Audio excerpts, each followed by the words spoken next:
गोबां जायगायाव जुब जुब अखा हानायनि जाउनाव गोबां जायगाफोराव दैबाना जानायखौ नुनो मोनदों। थिग बेबायदिनो सनितपुर जिल्लानि सिङाव थानाय राङापारा हालामनि आरो राङापारा हालाम मानस्रि खैलाजुलि हालामनि सिङाव थानाय नैबे गंसे दालां मानस्रि दालां, बे दालांनि जिहेतु हाब्राङा दिनै थांनाय मोनानि गोबां जुब जुब अखा हानायनि जाउनाव नैबे दालाङाबो गिसिखादों।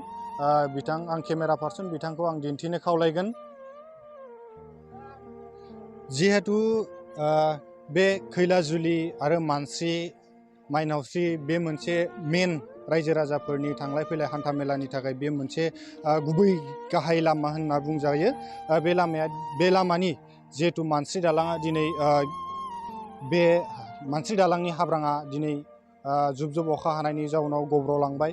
गोबां रायजो राजाफोरा थांलाय फैलायनि थाखाय उसुबिदायाव गोलैनो गोनां जादों। जिहेतु बे लामाजोंनो सोनाब फारसेनिफ्राय सानजा फारसे फरायसालियाव फरायनो थांग्रा गोबां फरायसुला फरायसुलि दङ। जिहेतु गाबोन समफोरनि साननैसोनि उनावनो फरायसालिया खुलिसिगोन। जिहेतु दा गरम बन्द होदों, गरम बन्द होनाया साननै सानथामल'सै, जोबनायनि उनावनो बिथांमोना बे लामाजोंनो फरायसा फरायसुलिफोरा बे लामायाव थांनो गोनां जागोन, बे लामाजों थाबायलांनो गोनां जागोन। जिहेतु सानजानिफ्राय सोनाब फारसे, सोनाबनिफ्राय सानजा फारसे, जिहेतु सानजा फारसे लकेश्वर ब्रह्म गोजौ आरो गेजेर फरायसालि दङ आरो सोनाब फारसे जिहेतु बिहराम बर' गेजेर आरो गोजौ फरायसालि दङ। बेयाव गोबां फरायसा फरायसुलिफोरा बिथिंनिफ्राय बिथिं फरायहैनायखौ गोबां रायजो राजाफोरा फोरमायदों।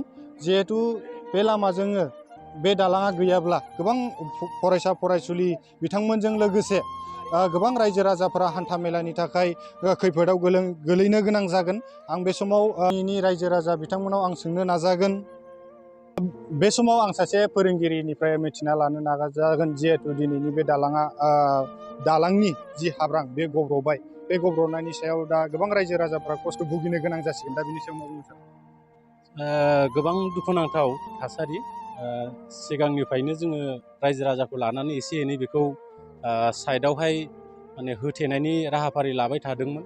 खिन्थु MLA नि बा MP फोरनि खाथियाव जोङो बेखौहाय स्किम बिनायनि थाखाय थांनो सानदोंमोनब्लाबो बेखौ दिनैसिम माने रावबो MLA MP फोरा बेखौ नायसनफैयाखै। आरो जोंनि सुथिया समस्तिनि जा MLA बिथांनि नुजाथिनाय दिनैसिमबो जों नुवाखै। आरो जोङो दिनैसिम नुनो मोनदों जोंनि जा MLA बियो जोंनि बेफोरबायदि जेंना जेंगोनाखौ समाधान खालामनायनि जेबो राहाफारि लाफेरबोआखै। दा ओंखायनो जोङो खावलायदों आसाम सरकारखौ, डक्टर हिमन्त बिश्व शर्मा आरो जोंनि तेजपुरनि जानाखि MP बिथांमोनखौ खावलायदों जाहाथे नैबे समावहाय जिहेतु नैबे खैलाजुलि ओनसोला गोबां दुखुनांथाव थासारियाव गोलैनानै दङ। जों सानजाथिंबो खैलाजुलि दै, बेयावबो दलां गैया, आरो सोनाबथिं नैबे मानस्रि दै, बे गेजेराव थानाय बे रायजो राजाया दायो श्रीलंका बायदि जानानै दङ। ओरैबो लामा गैयै जानानै फैबाय दिनैनिफ्राय। दा गाहाय लामाया बेनोमोन आरो बेजोंनो फरायसुला फरायसुलिफोरबो थांलाय फैलाय खालामो। ओरै सोनाब साइडनिफ्राय सानजाहा लकेश्वर गोजौ फरायसालियाव फैयो, गेजेर फरायसालियाव फैयो, आरो सानजा साइडनिफ्राय जों माखासे फोरोंगिरिफोरा सोनाबहा बिथिं पश्चिम मानस्रि माइनावस्रि आरो उरुहिलगाथिं थाङोमोन। आंबो उरुहिलगायावहाय फोरोंगिरि मावो। दायो बे समावहाय बे लामाजों जोङो साइकेलबो बारनो हानाय अबस्थायाव गैया। बिनिखायनो आङो खावलायदों जानाखि सुथिया समस्तिनि MLA आरो जोंनि तेजपुरनि जानाखि MP बिथांमोना जाहाथे बेखौ रायजो राजानि जुदि मोजांखौ लुबैदोंब्ला थाबैनो बेखौहाय एक्सन लानानै रायजो राजाफोरा बारनो हानाय मोनसे थासारि खालामनानै होगोन, अबस्था खालामनानै होगोन, आरो रायजो राजानि दुखु खैफोदखौ जाहाथे सुंस'नानै होयो। बेखौनो आङो MLA आरो MP बिथांमोनखौ खावलायबाय। आरो डक्टर हिमन्त बिश्व शर्मा मानगोनां मुख्यमन्त्रि बिथांखौबो, गाहाय मन्त्रि बिथांखौबो आङो बे समाव खावलायदों जोंनि बे सुथिया समस्तिनि MLA बिथां आरो MP बिथांमोनखौबो खावलायहरनानै जाहाथे जोंनि राङापारा ओनसोलनि नैबे खैलाजुलि माइनावस्रि बे गेजेराव थानाय बे दलांनि जानाखि थांलाय फैलाय लामानि राहाफारिया जानाखि बायस'नानै दङ, बेखौ थाबैनो समाधान खालामनायनि राहाफारिखौ लायो। बेखौ आङो सरकारखौ गोख्रोङै खावलायनाय जाबाय।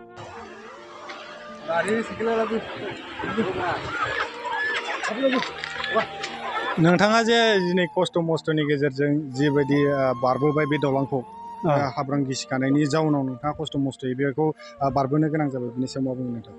बिनि सायाव जोंहा जोंनि नैबे सनितपुराव जोंनि सुथिया समस्टिकआव जोंहा MLA आनो मोजां दलंखौ मोजां बानायनो हायासै। बेखायनो जों बेफार बिजनेस रायजो राजाफ्रा बिराद खस्थ' मोन्दों। गथ' गथाय स्कुल बारनो थाखाय जों बहुद खस्थ' मोनना दं।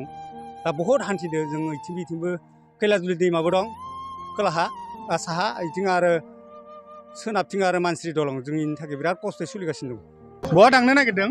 फिसालाखौ हस्टेलाव लांनो नागिरदों। बबेयाव हस्टेल? आबासि मेदामनाव। आबासि मेदामनियाव। बबेनिफ्राय गामिया? बेनो गामियालाय फाख्रिगुरि उन्थुसुगुरियानो। दा बे दलाङा जे बायबाय दलांनि हाया जे गब्र'बाय दा मा बुंगोन नों? आं मा बुंबावनो दा मोजां खालामना होनांगोन। नङाबा थांलाय फैलाय जों हानाय नङाना सरकारा एसे नायथोंसै। सरकारा एसे नायथों। जिबायदि खस्थ'यै नोंथांमोना बारबोबाय दा बेबायदि बारबोनायाव जिहेथु नोंथांमोननि MLA पद्म हाजरिका बिथांखौ मा खावलायगोन जे दलाङा नोंसिनिया दिनै थांलाय फैलायनि थाखाय गब्र'बाय मा खावलायगोन नोंथाङा? दा सरकारा बेखौ अननांगोन। मा खालाम दलांखौ गोदान नांगोन? दलांखौ गोदान नांगोन। नों बबे गामिनि नोंथाङा? आङो ओइ माइनावस्रिनि। माइनावस्रिनि बहा थाङामोन? ओइ माबायाव थुरिबारियाव फैदोंमोन। थांलाय फैलाया माबायदि जादों? दा आख' फाख' जादों। नोंथाङा जे बहानिफ्राय फैदों? आं खैलाजुलिनिफ्राय फैदों। बहा थांनो नागिरदों? दा माइनावस्रि बाजाराव थांनो नागिरदोंमोन। दा बे दलाङा जे गब्र'बाय बिनि सायाव मा बुंगोन नोंथाङा? मा बुंगोन थारमाने जिखिनि आगोल खामानि मावदोंमोन बिसोर माने बल्दार जाबाखै। बेखायनो बे दैमानि जाथाया जानो मोन्दों आरो बिदि। दा सरकारखौ नोंथाङा मा खावलायगोन? सरकारखौ खावलायगोन जे सरकारा अति सोनखाले थाबनो माने जोंनि माबाखौ बेब'स्था खालायना होनांगौ आं बेखौनो बुंदों आरो। गोजोननाय थाबाय।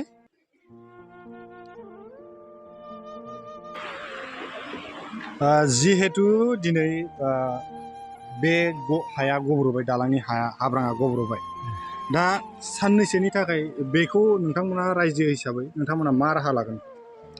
साननैसोनि उनाव जोङो बे जोंनि पश्चिम मानस्रि दालाङा दिनै दैबानाजों खुरखावदों। खुरखावनायजों लोगोसे रायजो राजाया नायनो फैदों। बेयाव बेबस्थाखौ जोंनि रायजो राजाफोरा खालामनांगोन। माबायदि खालामनांगोन होनब्ला जोंहा खैलाजुलि स्कुलाव माखासे सात्र'फोर थाङो आरो खैलाजुलिनि सात्र'फोरा जोंनि माइनरस्रियाव थाङो। दा बेयाव जोंहा जान बाहना एसे गोब्राब जागोन थांलाय फैलाया। दा बेयाव बेबस्थाखौ जों रायजो राजाजों सावरायगोन। सावरायनायनि गेजेरजों जों दं साननैसोनि जनै आप डाउन खालामनो थाखाय जोङो औवानि दालां हेबनानै जोङो थांलाय फैलायखौ खालामगोन। दा बेनि उनाव जोङो जोंनि सनितपुर जिल्लानि सुथिया समस्तिनि MLA जों जोंनि गिदिर गोलावफ्रा रायलायगोन। मा बुङो बिथाङा बिथांनि बुंनाय रावखौ खोनासंनानै जोंनि रायजो राजाफ्रा उनाव मा बेबस्था लागोन बेखौ उननि हाबाफारियाव बेबस्था लानाय जागोन।